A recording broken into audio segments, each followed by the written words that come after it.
Soit la fonction f définie sur 0 plus l'infini vers R, à chaque x de 0 à plus l'infini, on fait correspondre f de x tel que f de x égale à x moins 1 plus ln de x carré, ln de x sur x carré.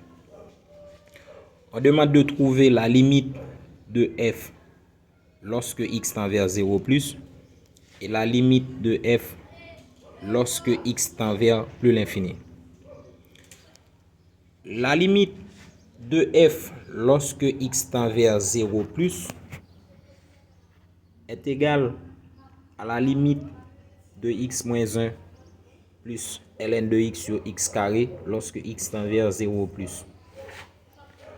Comme la limite est linéaire, ça nous donne limite de x moins 1 lorsque x tend vers 0 plus limite de ln x sur x carré lorsque x tend vers 0 plus. Lorsque x tend vers 0, en fait, x moins 1 tend vers moins 1. Car si on tente à remplacer x par 0 ici, ça va donner moins 1.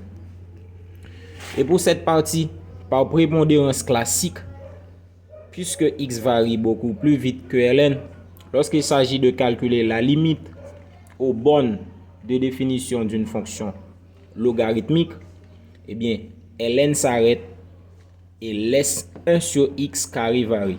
Donc, ce qui nous donne limite de 1 sur x carré lorsque x tend vers 0 plus pour cette partie. Et lorsque x tend vers 0 plus, ça nous donne k sur 0, 0 plus qui va nous donner plus l'infini. Donc, la limite de f lorsque x tend vers 0 plus, ça nous donne moins 1 plus l'infini. Et moins 1 plus l'infini, ça nous donne plus l'infini. Ce qui fait la limite de cette fonction lorsque x tend vers 0 plus, ça donne plus l'infini. Maintenant, la limite de f lorsque x tend vers plus l'infini, on procède de la même manière. On applique la linéarité de la limite.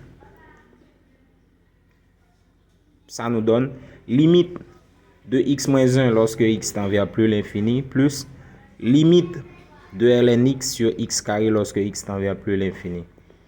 Et lorsque x tend vers plus l'infini, eh bien, cette différence, ou encore cette somme, se rapproche de plus l'infini. Car si on tente à remplacer x par plus l'infini, en fait, ça va nous donner plus l'infini. Et par prépondérance classique,